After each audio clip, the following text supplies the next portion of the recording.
Praise Lord. इन दिनों हम discuss कर रहे थे कि जेनेसिस 3:15 के अनुसार शैतान और ओमेन का बीच में लड़ाई कैसे आगे बढ़ रहा है, और इस विषय में हम डिस्कशन को कंटिन्यू करेंगे। लेकिन आज विशेष रूप में एक भाई ने कुछ क्वेश्चन पूछा है, और वो क्वेश्चन बहुत लोगों का क्वेश्चन होगा। इसी कारण उस क्वेश्चन को जवाब देते हुए आज मेरा सब्जेक्ट से डिबेट करके आप लोगों का सामने आया हूँ कुछ क्वेश्चन का आंसर देते हुए। पहला क्वेश्चन उसका था कि ओल्ड टेस्टामेंट हमको मानना है या नहीं। तो इस विषय में हम बोलना चाहेंगे कि न्यू टेस्टामेंट का हम है, और न्यू टेस्टामेंट में यीशु का जन्म का साथ साथ न्यू टेस्टामेंट आ गया है। और रोमन 10:4 में लिखा है Jesus is the end of the law.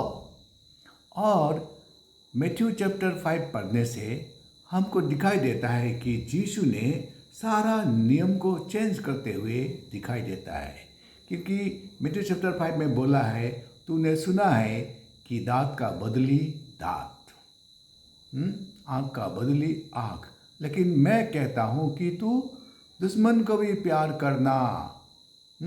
एक कपड़ा मांगता है तो जूता को भी दे देना। तुझे एक कदम ले जाता है तो तू 2 कदम उसका जाना। तो तूने सुना है कि व्यभिचार ना करना।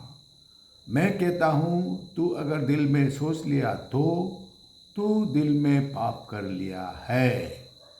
तो इसलिए यीशु को ओल्ड टेस्टामेंट को पूरा चेंज करते हुए न्यू टेस्टामेंट में पाया जाता है। हम ओल्ड टेस्टामेंट का नियम कानून, बकरी चलाना, लहू बहाना, वो हमारा सब्जेक्ट नहीं है, वो हमारा, इसीलिए ओल्ड टेस्टामेंट हमको मानना नहीं है। हम न्यू टेस्टामेंट का है, इसलिए हमको न्यू टेस्टामेंट मानना है। न्यू टेस्टामेंट मान के चलना है, हमको यीशु जैसा बनना है। अल्टीमेटली यही है कि यीशु जैसा बनना है, क्योंकि यीशु ही मार्ग, सत्य, जीवन है, और यीशु ही सब कुछ है। यीशु ही स्वर्ग का द्वार है, और यीशु का बोला हुआ अनुसार ही हम चल के अच्छा क्रिश्चियन होना है। और यीशु को बोला हुआ बातों का बाहर हम करता है तो हम यीशु नहीं बन रहा है, शैतान बन रहा है, तो हम स्वर्ग नहीं जाएंगे। और दूसरा क्वेश्चन कि हम क्यों नहीं पी सकते हैं, और दुनिया में बहुत अच्छा क्रिश्चियन है। मैं डिनोमिनेशन को बाद नहीं बताऊंगा।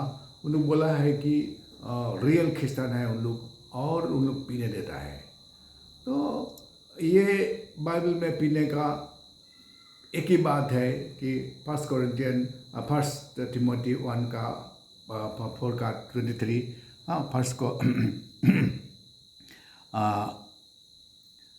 फर्स्ट टिमोथी 5 का 23, तो उसमें लिखा हुआ है कि आप पी सकता है। कितना पी सकता है? बीमार होने से पी सकता है। और बीमार होने के लिए पीने के लिए कौन परमिशन देता है? डॉक्टर देता है।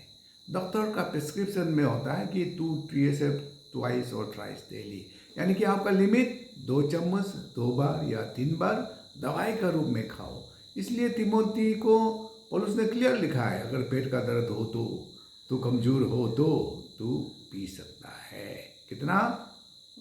बीमार होने से पी सकता है। सब समय पीने का तो नहीं बोला, और पीने के लिए मना है, क्योंकि सगराइज खाना पीना नहीं है, पवित्र आत्मा की शक्ति और सामर्थ शांति है।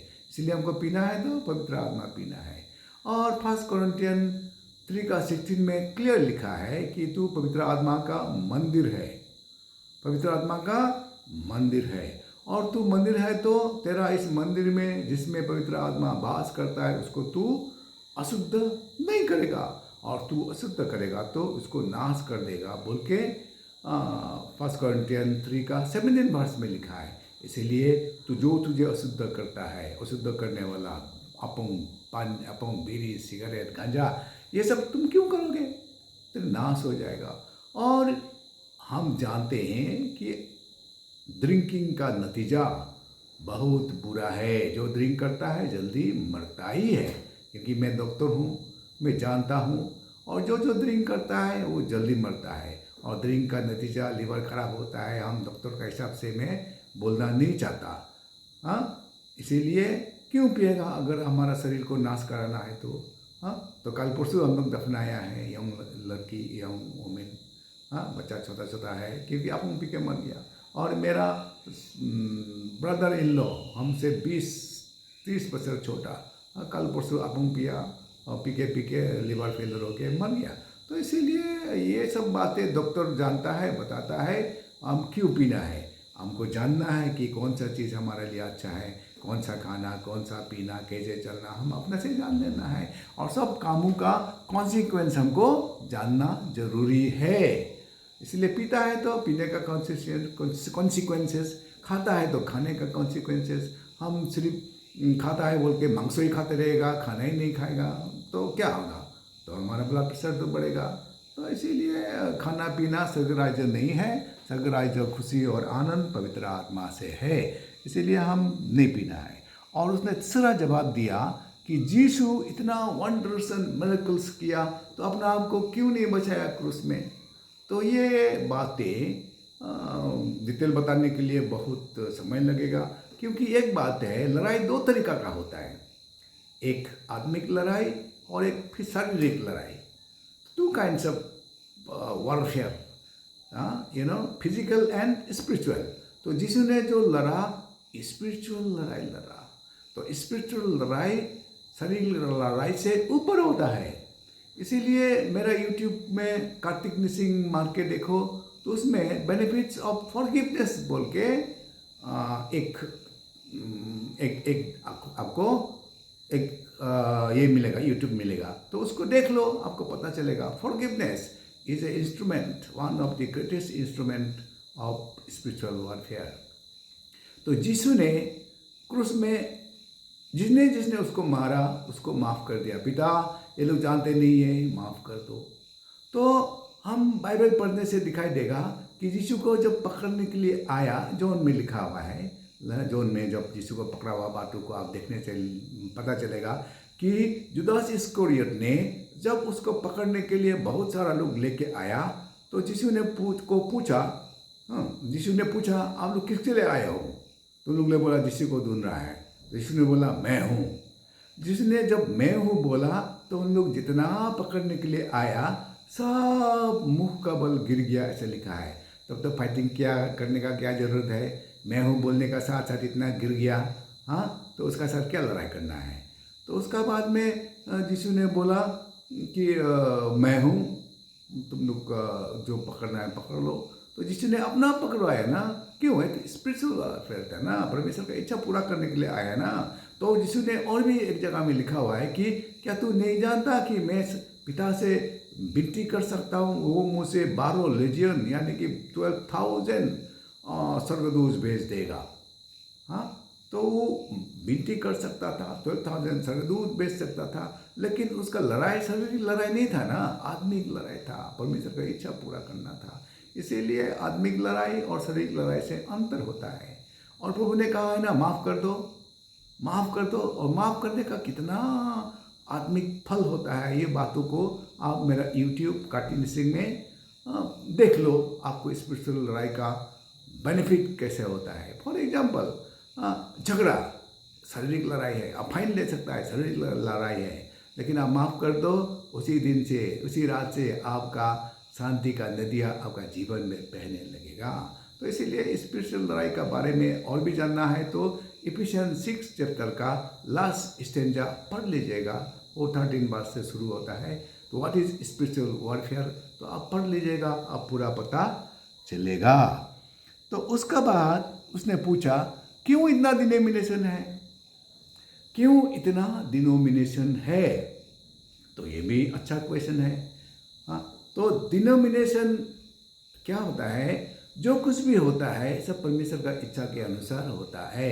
हम जानते हैं कि हमारा चूल को गिना के परमेश्वर ने रखा हुआ है, और परमेश्वर ने ऐसा बोला है कि 2 चिड़िया गिर गया है, और उसका एक चिड़िया भी परमेश्वर का इच्छा का अनुसार नहीं गिरा है। यानी कि परमेश्वर का इच्छा के अनुसार एक पत्ता भी नहीं हिलता है। तो देखो इतना डिनोमिनेशन हो रहा है, क्या परमेश्वर को मालूम नहीं है? परमेश्वर को मालूम है, ये परमेश्वर का इच्छा से हो रहा है, क्योंकि हम जानते हैं कि परमेश्वर तीसरा दिन आएगा। बाइबल में लिखा है God will come on the third day. इसीलिए जो है गिरजा डिनोमिनेशन शुरू में एक ही था, वो कैथोलिक। और ये यीशु का डिसाइपल लोग से ही शुरू हुआ। कैथोलिक पोप लोग चलाता था और प्रभु ने चलने दिया दूसरा दिन का अंतिम समय तक चलने दिया, यानी कि दूसरा दिन 1000 years is 1 day of God. तो इसलिए परमेश्वर का एक दिन 1000 years चला गया, प्रभु चुपचाप चलने दिया, कुछ भी इंटरफेयर नहीं किया। चलो प्रभु लोग चलाया, चलने दो, कलीसिया जैसे चलता है चलने दो। वो रोमन कैथोलिक था। उसका बाद में जब दूसरा दिन का अंत होने लगा, हाँ, दूसरा दिन होने से 2000 years कंप्लीट होना पड़ता है, तो तीसरा दिन का शुरू में यानी कि 17th century से ये रिफॉर्मेशन शुरू हुआ, ये डिनोमिनेशन शुरू हुआ। और ये डिनोमिनेशन लाने वाला first Protestant Christian Martin Luther का द्वारा प्रोटेस्ट हुआ। और ये मार्टिन लूथर से लूथरियन चर्च शुरू हुआ। Catholic and Lutheran, Protestant, Catholic and Protestant का ग्रुप होते गया प्रोटेस्टेंट। क्यों प्रोटेस्ट किया? प्रोटेस्ट का आधार बाइबल है, ये प्रोटेस्ट का आत्मा परमेश्वर ने ही घुसाया है।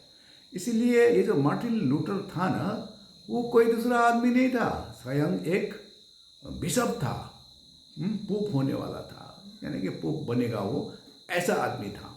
तो पोप बनने का काबिल रखने वाला बिशप था। तो उसने बाइबल को पूरा पढ़ा, देखा है कि बाइबल अलग जगह और प्रैक्टिस अलग जगह।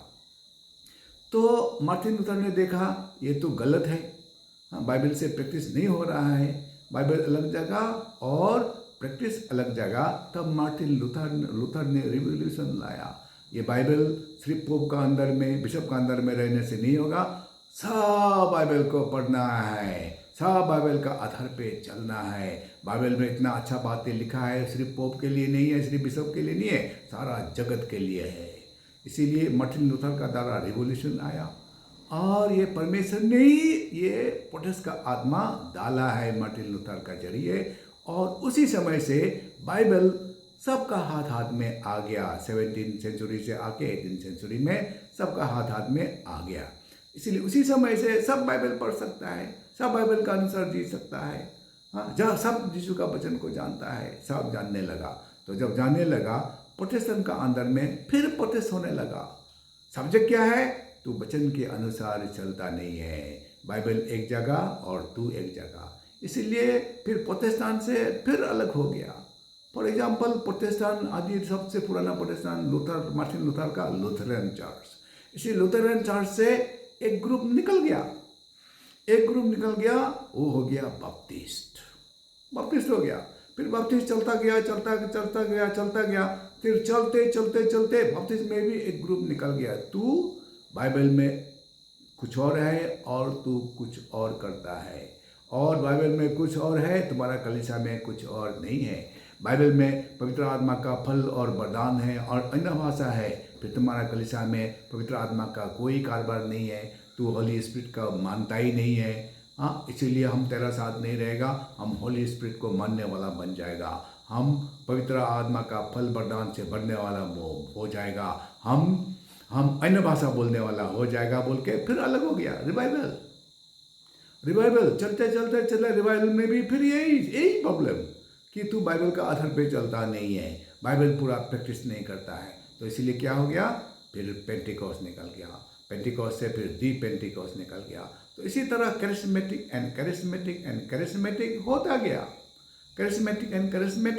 होता गया, यानी कि तीसरा दिन शुरू हो गया है। हाँ, तीसरा दिन का 12 बज के अभी रात का 1 भी नहीं बजा है। हाँ, 2040 में रात का 1 बजेगा, यानी कि 10-12 बजे पार हुआ है तीसरा दिन का। तो इसलिए जब तीसरा दिन पहुंच गया है, तीसरा दिन में परमेश्वर ने सबका आँख खोल दिया है और परमेश्वर का ज्ञान को अपना बढ़ने दिया है और सारा डेवलपमेंट जो बाइबल में लिखा है वो होना है, क्योंकि जेरूशलम में जो होगा सारा दुनिया देखेगा। वो फर्स्ट सेंचुरी में लिखा हुआ बातें को आज पूरा करने के लिए क्या होता है, टेक्नोलॉजी परमेश्वर ने इम्प्रूव कर दिया, लाइट परमेश्वर ने दिया, हाँ हमको बाइबल पढ़ने के लिए, एरोप्लेन परमेश्वर ने बनाया हम देश विदेश में जाके परमेश्वर का वचन बताने के लिए। इसीलिए ये जो डिनोमिनेशन बहुत सारा है और होते रहेगा, चलते रहेगा। ये क्या है, to make our self holy, be holy for I am holy. मैं पवित्र हूँ तू पवित्र बनो, मैं पवित्र हूँ तू पवित्र बनो। ये बातों के कारण डिनोमिनेशन से डिनोमिनेशन चलता चलता आया है, वो चलते रहेगा। उसका और एक लास्ट क्वेश्चन है कि should I worship for riches, should I worship for riches, यानी कि जिसने मुझे क्वेश्चन किया वो जवान लड़का है, उसको धनी होने का बहुत लालच है। हाँ, वो लालच का बातों को नहीं बोलने से भी मुझे पता चला। कोई धनी होने का लालच मतलब क्या है, कोई धनी होने का बातें करता है तो वो धनी होने का लालच है। उसका प्यार क्या है, रुपया पैसा प्यार है। तो क्या होता है, स्वर्ग राज्य रुपया पैसा नहीं है, धन दौलत नहीं है। हमारा सेलिब्रेशन हम पैसा से खरीद नहीं सकते हैं, स्वर्ग हम पैसा से नहीं जा सकते हैं। स्वर्ग यीशु मसीह का लहू से, यीशु मसीह का नाम से, यीशु मसीह का दया से हम जा सकते हैं। और क्या होता है, परमेश्वर ने हम क्रिश्चियन बना पैसा कमाने के लिए नहीं है, धनी होने के लिए नहीं है। हम क्रिश्चियन बना हम यीशु मसीह जैसा बनने के लिए। और हम क्रिश्चियन बना किस लिए बना, परमेश्वर का पुत्र होने के लिए। Sons and daughters of king of the kings and the lord of the lord. अभी आप बताओ कौन सा धनी है, बहुत धन का भर्ती होना बंदर में, और राजाओं का राजा प्रभुओं का बेटा बेटी होना, यानी कि एक प्रिंस इंपॉर्टेंट है ना पैसा इंपॉर्टेंट है। Praise the lord. ये बातों को समझेगा तो I want to be like a prince. हाँ, मुझे परमेश्वर का बेटा बेटी बनने में ज़्यादा मैं पसंद करूँगा। पैसा सेकेंडरी थिंग, पैसा तो आज है कल नहीं, और पैसा हमको स्वर्ग लेके नहीं जाएगा। मैं परमेश्वर का बेटा बेटी बनूं तो क्या होगा, मेरा पास सामर्थ रहेगा, पैसा मेरे पाँव का नीचे होगा। हाँ ठीक है, और मैं I am a blessed, I am a rich man, मैं बोल सकता हूँ संसारिक रीति में I am a rich man, I am a करोड़पति। बट मुझे हर एक कलीसिया में संडे में देखोगे, हर एक फेलोशिप में मुझे देखोगे। क्यों? Because I love Jesus. My priority is Jesus. My priority is kingdom of God. My priority is not money. इसीलिए मनी मेरा प्रायोरिटी नहीं है, मेरा प्रायोरिटी जीसस है। और जब मेरा जीसु प्रायोरिटी है तो मेरा जीसु परमेश्वर हो गया। अगर पैसा मेरा प्रायोरिटी है तो पैसा का पीछा करूँगा तो पैसा मेरा परमेश्वर है। और दो राजा को कोई भी सेवा नहीं कर सकता है, दो ईश्वर को कोई भी सेवा नहीं कर सकता है। एक को भला लगेगा, दूसरों को बुरा लगेगा। ये तो बाइबल में लिखा हुआ है ना, you can not serve mammon and God, you can not. इसलिए तू पैसा के लिए वर्शिप करोगे, तू पैसा तेरा ईश्वर है, यीशु तेरा ईश्वर नहीं है। और मैथ्यू 6:33 में लिखा है ना, seek the kingdom of God and his righteousness, all this things shall be added unto you. आपको क्या बोला है? Seek the kingdom, seek Jesus. Seek Jesus, seek His kingdom, be in His kingdom, love His kingdom, worship for His kingdom. Then all these things में क्या धन नहीं है, all these things में क्या दौलत नहीं है, all these things में क्या सोना नहीं है, all these things में क्या आपका जमीन जायदाद घर द्वार नहीं है, क्या all these things में आप जवान लड़का है तो क्या अच्छा बीवी नहीं है, आपका अपना ईब नहीं है। all these things क्या होता है, हमारा प्रायोरिटी को हम अलग कर देते हैं, हमारा प्रायोरिटी को सोच विचार को हम अलग कर देते हैं। हम धन का पीछे भागते हैं, फिर राजा का पीछे नहीं भागते हैं। अरे बाबा, राजा का पीछे भागेगा तो राजा हमें मिल जाएगा, तो राजा का हम बेटा हो जाएगा, बेटा नहीं होने से भी हम अच्छा दोस्त हो जाएगा, तो मेरा क्या कमी हो जाएगा। बात तो यही है ना। सब आदमी क्या होता है, ब्लेसिंग चाहिए, shall I worship for riches? No, you cannot worship for riches. You should worship Jesus, thinking Him to be God of God and Lord of Lords and He has everything. He can give you everything. He can make you head not the tail. उसका एक ही वचन मात्र तेरे लिए काफी है ना, हाँ? एक ही वादा मात्र तेरे लिए काफी है. Lord will supply all your needs according to riches in glory by Christ Jesus. एक ही वादा काफी है. He became poor, his poverty shall be your riches. एक ही वचन काफी है. हाँ, he will make you head not the tail. एक ही वचन काफी है. अरे वो तो उसको पीछा करो ना, तब तो उसका एक ही वचन आपके लिए काफी होगा. इसीलिए मैं सचमुच का धनी हूँ. मेरा कितना धन है मैं नहीं बताऊंगा, मैं बहुत धनी हूँ. जब जब मुझे ज़रूरत है मुझे मिल जाता है, वही तो मैं धनी हूँ. हाँ, मुझे आज मेरा ज़रूरत जो कुछ भी हो तो मैं आज विनती करूँगा, मुझे कल मिल जाएगा और समय से पहले ही मिल जाता है, क्योंकि आई एम एक्सपीरियंस्ड. मैं 22 साल का बच्चा हूँ, 22 साल का यीशु मसीह का बच्चा हूँ और मेरा पुराना जीवन 45 इयर्स मैं यीशु का बिना जिया, पैसा का पीछे दौड़ा और मैं गरीब का गरीब हुआ और मेरा अपना घर भी नहीं था. Praise the Lord. और जिस पर्दा आप मेरा पीछे देख रहे हो ऐसा पर्दा भी नहीं था. हाँ, टूटा फूटा घर में रहता था. Praise the Lord. एक साली घर पे रहता था, लेकिन आज यीशु को पीछा करने का कारण मैं आज धनी हूँ, आरसीसी घर में रहता हूँ. Praise the Lord. इसीलिए मेरा बेटा बेटी, मेरे दोस्त, मुझे सुनने वालों, पैसा का पीछे मत भागो, यीशु का पीछे भागो, राजा का पीछे भागो. हाँ, राजा को मिलने के लिए कोशिश करो, राजा को संतुष्ट करने के लिए कोशिश करो, राजा को खुश करने के लिए कोशिश करो. और क्या होता है, वचन तब पूरा होता है. You are seeking the kingdom of God, all these things shall be added unto you. So my brother, आपका वचन के अनुसार मेरा सब्जेक्ट से आज दिव्य स्तुति हुआ. तो प्रभु सुनने वालों को, सबको, मेरे फॉलोअर को, सबको प्रभु आशीष करे, भरपूर आशीष करे, हर एक जरूरत को पूरा करे. यीशु का नाम से मैं विनती करता हूँ. आमेन.